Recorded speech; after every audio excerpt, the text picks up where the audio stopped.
Walker.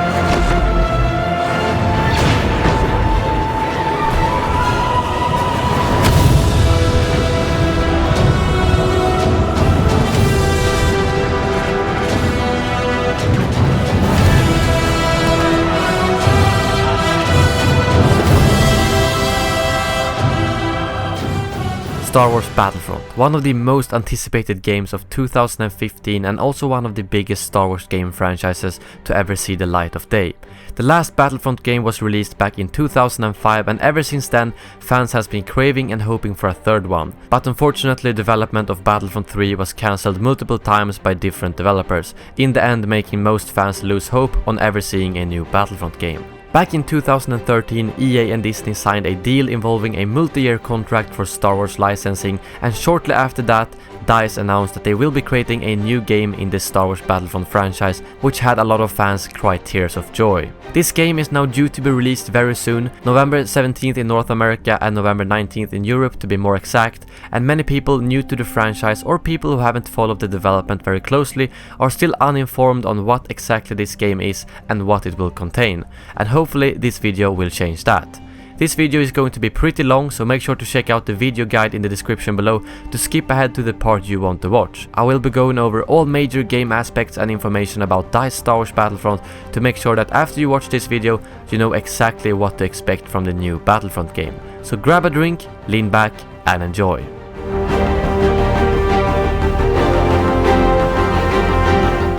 Let's start off with some basic information about the new Star Wars Battlefront game. The new game is being developed by DICE, the studio famous for creating the Battlefield and Mirror's Edge games, and the game is being published by EA. DICE Star Wars Battlefront is not Star Wars Battlefront 3 but a full reboot of the franchise, a decision made in order to give them more freedom and allow DICE to put their own twist to Battlefront. The game will be released on PC, Xbox One and PlayStation 4. In the new Star Wars Battlefront, DICE is focusing solely on the original trilogy, meaning the galactic civil war between the Empire and the Rebel Alliance that takes place between Episode 4 and 6. This is one big difference from the old games as they contain content from both the Clone Wars and the Galactic Civil War. The game will be played out on the planets Tatooine, Hoth, Endor and Sullust. The planet Jakku will also be added shortly after the release with a free DLC called Battle of Jakku. As with the old Battlefront games, the new one doesn't have a classic campaign. It does however offer various single player and co-op game modes, but it focuses mainly on multiplayer. Now let's talk about the different game mechanics of DICE Star Wars Battlefront. DICE Star Wars Battlefront is just like the old Battlefront games, a Star Wars shooter where you can switch between the third and first person view at any time, depending on what you personally prefer to use.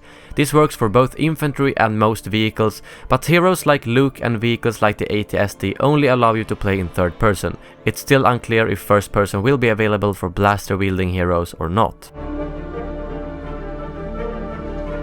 The main weapons in Battlefront, the blasters, do not require any ammunition like many classic games do. Instead they rely on a overheat and cooling functionality. This means that if you fire your weapon for too long it will overheat. And when it overheats you either have to let it cool down by waiting or do a so-called cooling flush which will instantly cool down the blaster. However, if you fail the cooling flush it will overheat for even longer, so you need to be careful when you do that. The blasters have varied damage, range and cooling power, making your choice of blaster an important part of your playstyle. I have covered the cooling flush and many other game aspects in detail in some of my other videos, all which will be linked in the description below. The Loadout System in DICE Star Wars Battlefront lets you freely customize your own playstyle by choosing your primary blaster as well as 3 different star cards, which make up your hand. These cards also use a cooldown system, and whenever you use one of them you will see the cooldown charging up from the bottom. These cards all have different cooldowns depending on what they do and how powerful they are. There are 2 kinds of cards in the game, the normal star cards and the charge star cards. You can have 2 normal star cards in your hand and 1 charge card, as shown on the screen. The difference between these two is that the normal star cards can be used an unlimited number of times, whereas the charge cards use up 1 charge every time you use them.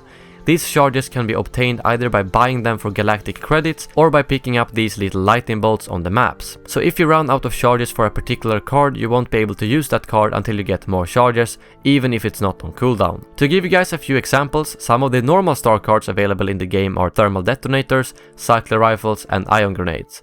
Some of the charge cards include a personal shield and the Ion Shot, a star card that temporarily gives your blaster extra damage against shields and vehicles. Another part of the loadout is the traits. These are sort of like kill streaks. When you equip a trait card to your loadout, you will be given a certain type of bonus as you get more kills.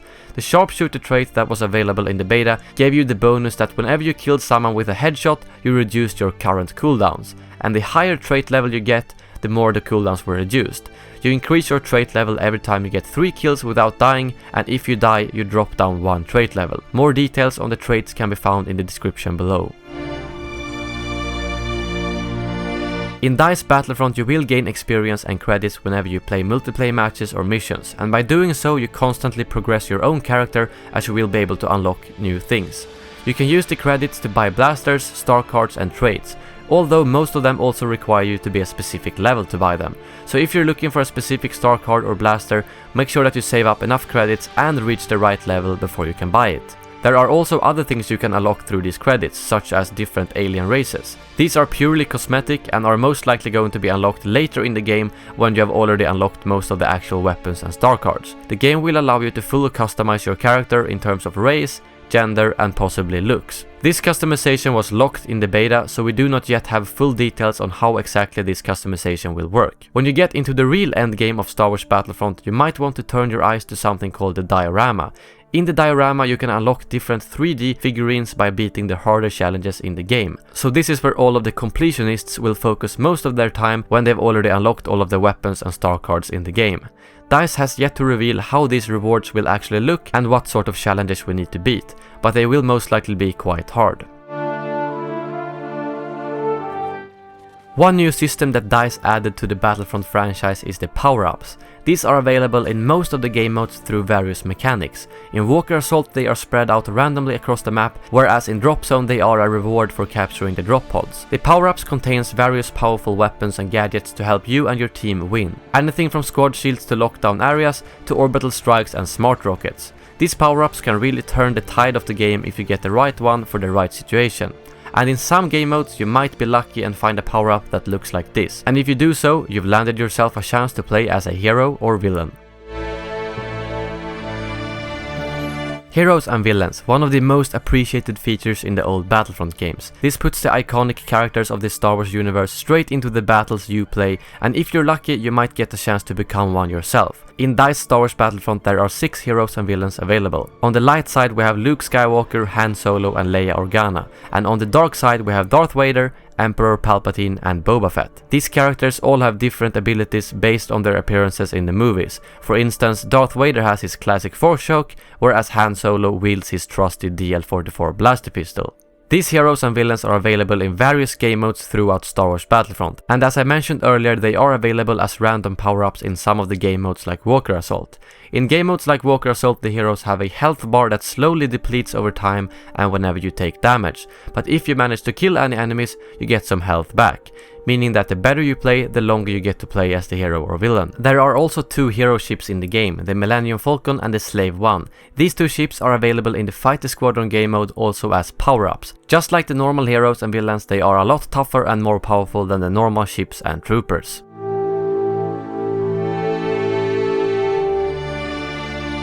In DICE Star Wars Battlefront there's a variety of different vehicles you can use and they all work very differently. One thing that they have in common though is that they can be picked up by finding these power-up icons on the map. As you can see, the outline of the vehicle is displayed in the power-up, so you know what you're getting when you pick it up. One difference between these vehicle power-ups and the normal power-ups I talked about earlier is that these are not random. The specific vehicles are always placed on the same spot on the map, so after a while you learn where to find them. When it comes to ground vehicles, we have the AT-ST and the AT-AT for the Empire. The AT-ST is free to control and walk around the map until it blows up.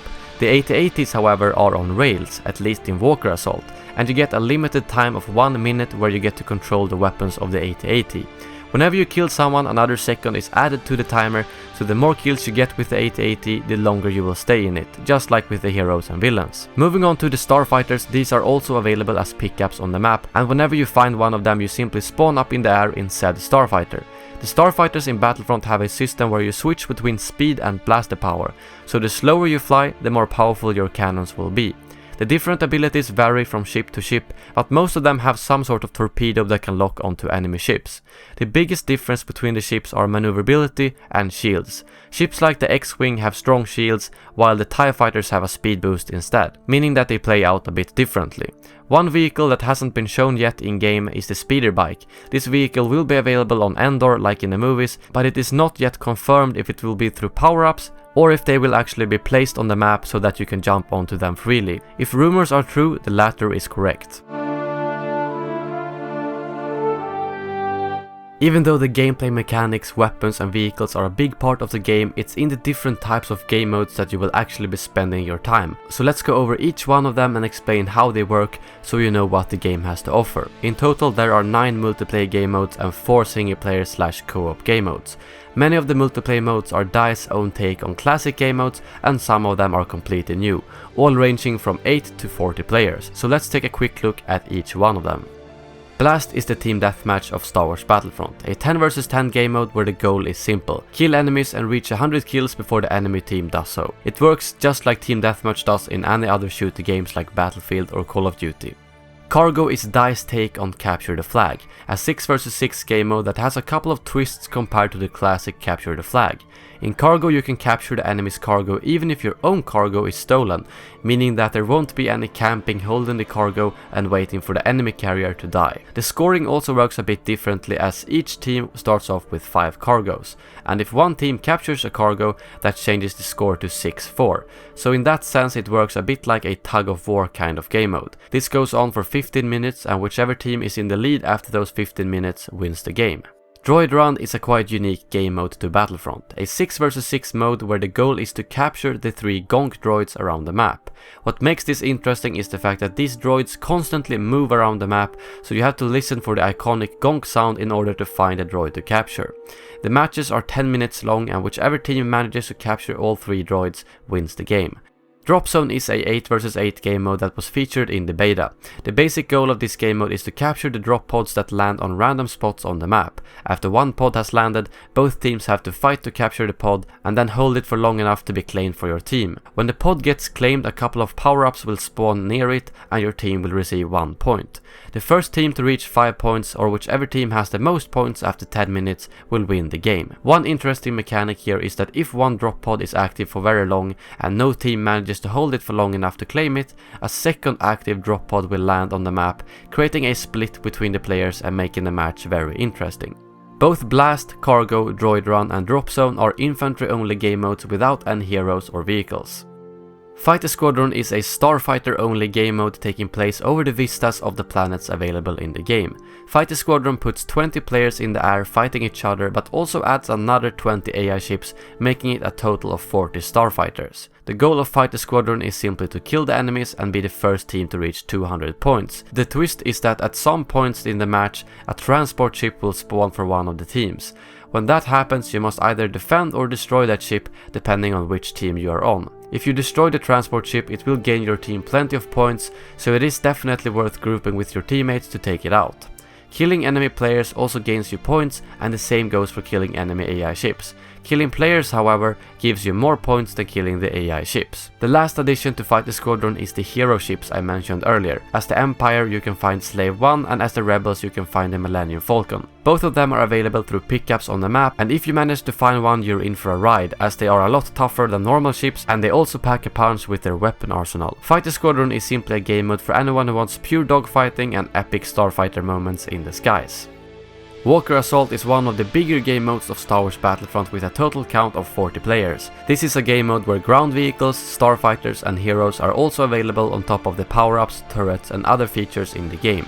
The goal of the game mode is quite simple. The Empire has to defend the 2 AT-ATs until they reach the end goal, which on Hoth is the shield generator, and the Rebels have to destroy the AT-ATs before they reach the same goal. The tricky part is that the AT-ATs cannot take damage unless the Y-Wings weaken them with their bomb runs, and that's where the main goal of this game mode plays out. The map is split up into 3 phases. In each phase, the rebels need to capture and defend the 2 uplinks that are active. The longer they hold the uplinks, the more Y-wing bombers they will get, and the longer the AT-ATs will be vulnerable when the Y-wings make their bombing run at the end of each phase. At the same time, the Empire has to disable the uplinks to make sure that the rebels gets less time to damage the walkers. Once the Y-wings have finished their bombing run, the map shifts to the next phase, where 2 new uplinks will be active. In total, you will have 3 uplink phases and 3 Y-wing bomb run phases, and after all those 6 phases are up, the Empire wins if the AT-ATs are still alive, and the rebels win if they manage to destroy them before the 6 phases are over. Supremacy is the other big game mode of Star Wars Battlefront with 40 players. This game mode also contains heroes, ground vehicles and starfighters. Supremacy is sort of a conquest style game mode, but the big difference is that the control points needs to be captured in a set order. When the round starts, both teams will control 2 command points and have to fight for the 5th uncontrolled point. Whenever a team manages to capture that last point, the fight will begin for the rest of the control points, and only 2 of them will be active at the same time. 1 for each team, and if one of them is captured by the other team, a new point will be activated and up for grabs. This goes on for 10 minutes or until one team has captured all 5 points. It does however seem like if you capture one of the points, more time is added to the match, so games will most likely be longer than 10 minutes. Heroes vs Villains is one of the classic game modes that many people requested back from the old games, and DICE has made some pretty big changes to the game mode compared to how it was originally played out. Heroes vs Villains is a 6 vs 6 game mode where at the start of each round, 3 random players in the team will spawn in as the heroes or villains of that team, and the other 3 players in the team will spawn in as normal troopers. The goal is then to simply kill the enemy's heroes or villains, and if one of the heroes or villains die, that player also spawns back as a normal trooper, and this goes on until one of the teams has lost all of their heroes, in which case the other team gets a point. We don't know yet for how long this will go on or what the score limit is. Lastly, we have Hero Hunt, a completely new game mode to the franchise that puts 8 players into one match, where one lucky player will spawn in as a hero or villain. The other 7 players must then hunt down and kill that hero. Whoever manages to land the killing blow on that hero or villain will then take over the role and spawn as a hero or villain. This most likely goes on until the timer is up or until one player reaches the score limit. Well, that concludes the 9 different multiplayer game modes of Star Wars Battlefront, and as you can see, there's quite a lot of variety, so hopefully you will find something that suits you. It seems like there will be at least 1 map per planet for each of these game modes, and in total there will be 12 multiplayer maps on release, with another 2 added for free in the Battle of Jakku DLC. Moving on, we have the 4 mission game modes. These missions can be played either solo offline or co-op with a friend over the internet. If you own a PS4 or Xbox One, you can play the co-op through local split screen as well. First off, we have the training missions. These contain a blaster tutorial and 5 training missions that will let you practice your skills with everything from snow speeders to speeder bikes and Darth Vader. Simply put, it sounds like the sort of game mode that less experienced players might want to start off with to learn the basic mechanics of the game. DICE has however stated that these missions will contain a bit of a challenge as well, so even experienced players could benefit from them. Next up, we have the survival missions, which were also available in the beta. The survival missions are basically a horde mode where you need to survive against waves of Empire forces ranging from simple stormtroopers to AT-STs. In the full game there will be 15 different waves to beat with 3 different difficulties to play on, though in the beta we could only play the first 6 waves on easy difficulty. These survival missions will be timed, so a good challenge is to try and beat your friends' best times as they all show up on the scoreboard at the end of the game. Lastly, we have 2 very similar missions called Battles and Hero Battles. The basic premise of these game modes are that you will be playing solo or against a friend with armies of bots on each side. The goal is simply to reach 100 points before the enemy does so. When you kill an enemy, they will drop a token, which you must pick up in order to earn your team a point. Different enemies will gain you different points, so if you kill a hero and get that token, it will yield a lot more points than a normal soldier. The difference between hero battles and normal battles is that in hero battles you will obviously be playing as the heroes, while in the normal battles mode you will only play as a soldier. These battle game modes also allow you to take on your friends in 1 vs 1 matches without any bots if you really want to put your skills to the test. Battlefront will also come with a free companion app that will be available both in the browser and as a mobile app. In this companion app you will be able to customize your loadout, unlock new items, change your appearance, check out your friends' activity, and do a bunch of other stuff you might expect from a companion app these days. The companion app also comes with a minigame called Base Command, which is basically a turn-based tactical card game that is directly linked to Star Wars Battlefront. You can use star cards you have unlocked in-game, in Base Command, and vice versa. By playing Base Command you also earn galactic credits, which you can then spend to buy stuff in-game. This makes Base Command a perfect game to play while you are on the subway or in the car and can't play the full game, but still want to earn credits to unlock more stuff with. And just to clarify, EA has been very clear with the fact that this companion will not contain any microtransactions whatsoever, and I hope that they will keep that promise.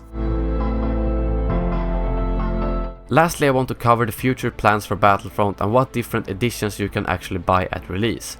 The base game costs around $60 depending on where you live. There's also a deluxe edition for $10 extra that will give you a couple of items unlocked instantly at launch that other players will have to level up to unlock. About 3 weeks after the main release of the game, a DLC called the Battle of Jakku will be released and will be free to download for everyone who owns the base game. This DLC will add the new planet Jakku, which you might have seen in the Force Awakens trailers. The Battle of Jakku takes place 1 year after the Battle of Endor and shows you what caused the aftermath that can be seen in the Episode 7 trailers. If you pre-order the full game, you will get 1 week early access to this DLC. Moving even further from the release, EA has announced that they will be releasing 4 expansion packs with so far unannounced content.